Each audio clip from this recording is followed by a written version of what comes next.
বন্ধুরা, আজকে আমার নিজের ব্যবহারের জন্য একটি মেমোরি কার্ড কিনেছি। সেই মেমোরি কার্ডটি আপনাদের সাথে শেয়ার করব। তো এই হচ্ছে মেমোরি কার্ডটি। আর এটি আমি এখন পর্যন্ত খুলিনি। এটা অনলাইনে অর্ডার করেছিলাম স্টারটেক থেকে। আর স্টারটেকের একটা অফার চলতেছিল যে তারা 11/11 উপলক্ষে আ কিছু ডিসকাউন্ট ছিল কার্ডটাতে। আর আমি সেই সুযোগে স্টারটেক থেকে এটি অর্ডার করেছি। আমি অন্যান্য ওয়েবসাইট ঘুরে দেখলাম যে এটার দাম মোটামুটি ৩,০০০, ৩,১০০, ২০০ র ভিতরেই থাকে। তো আমি স্টারটেক থেকে অফারে প্রায় ৳২৬০০ একটি অফারে আমি এটা অর্ডার করি এবং একদিনের মাথায় মানে ২৪ ঘন্টা পুরোপুরি হয়নি। এর মধ্যেই এটা আমার কাছে তারা ডেলিভারি দিয়ে গিয়েছে। তো আসুন দেখি মেমোরি কার্ডটা। আমি এখনই খুলি এটা।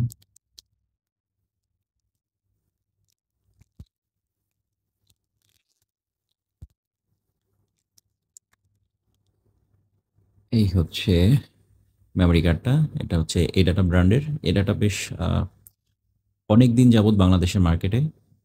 তারা মেমোরি চিপ এবং পেন ড্রাইভের ক্ষেত্রে মানুষ এডাটাকে বেশি চিনে থাকে। এছাড়া তাদের এসএসডি থেকে অন্যান্য জিনিসগুলো আছে এবং এটার বেশ সুনাম মার্কেটে আছে। এডাটার কোয়ালিটি বেশ ভালো।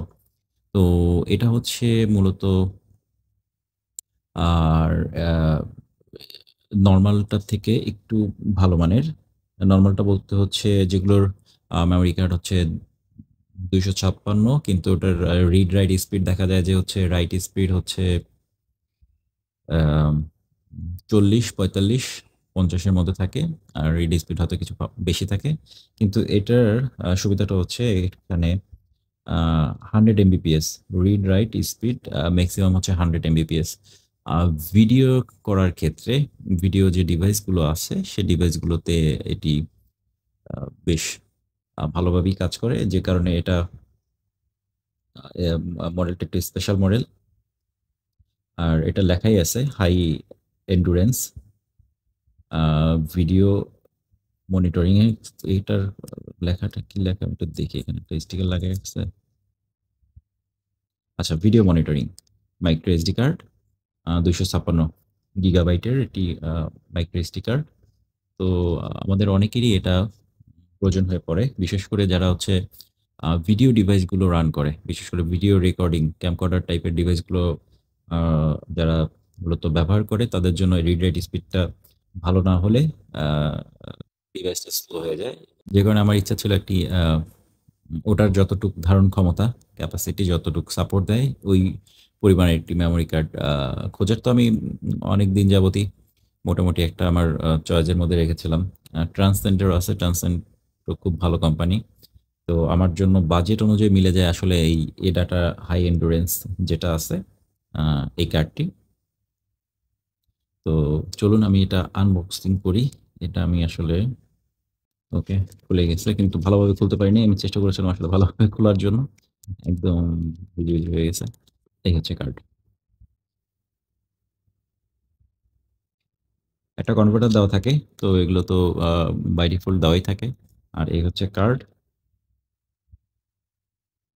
কার্ডটার পিছনে কি লেখা আছে দেখি তো। আচ্ছা। তো আপনি যদি খেয়াল করেন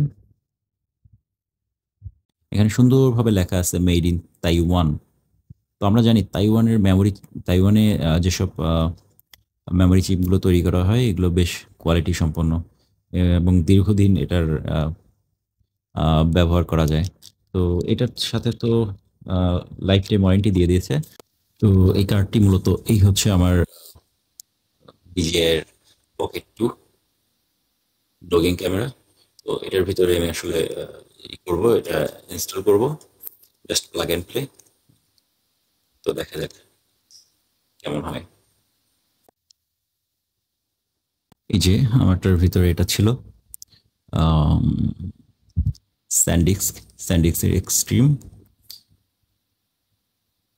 64 গিগাবাইট। তো এটা আমি আসলে চেঞ্জ করে এখন 256 এই ডাটার যেটা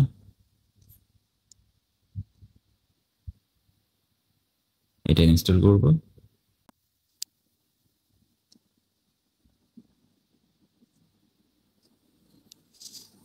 এই যে একদমই প্লাগ এন্ড প্লে। আচ্ছা, এটা এইভাবে হবে। হ্যাঁ, অবশেষে জাস্ট ক্লিক করলেই লেগে যাবে। একটু নক। হ্যাঁ, ক্লিক। শেষ। তো আমি এখন যদি এটা অন করি, আসলে এটা এখন একটা ফরম্যাট দিয়ে দিই। এই যে দেখতে পাচ্ছেন এখানে আসলে পাচ্ছে এটা তো 256, তো 56 পাচ্ছে হচ্ছে 230, নর্মালি তাই পাবে। এই যে 230 পাচ্ছে, যদি ফোকাস হয় দেখতে পাবেন এই যে 230 পাচ্ছে। স্টোরেজ, তো স্টোরেজটা আমি ক্লিক করি, ক্লিক করলে এখন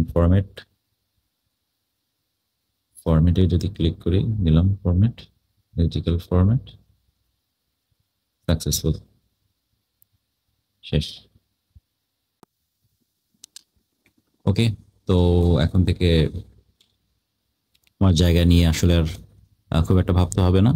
আর যেহেতু এটা রিড রাইট স্পিড বেশ ভালো, সুতরাং আশা করি এটা একটা বেটার পারফরমেন্স আমি পাবো। তো আপনাদের যাদের প্রয়োজন আপনারা চাইলে এটা ব্যবহার করে দেখতে পারেন। আশা করি খারাপ লাগবে না। থেকেও যদি কেউ আরো বেশি হাই রিড রাইট স্পিডের আপনার মেমোরি কার্ড লাগে, সেটাও বাজারে অ্যাভেলেবেল আছে, তবে সেক্ষেত্রে সেগুলোর দাম বেশ চওড়া এবং অনেক বেশি। তো প্রয়োজন পড়লে যাদের প্রয়োজন তারা অবশ্যই সেগুলো ব্যবহার করতে পারবেন।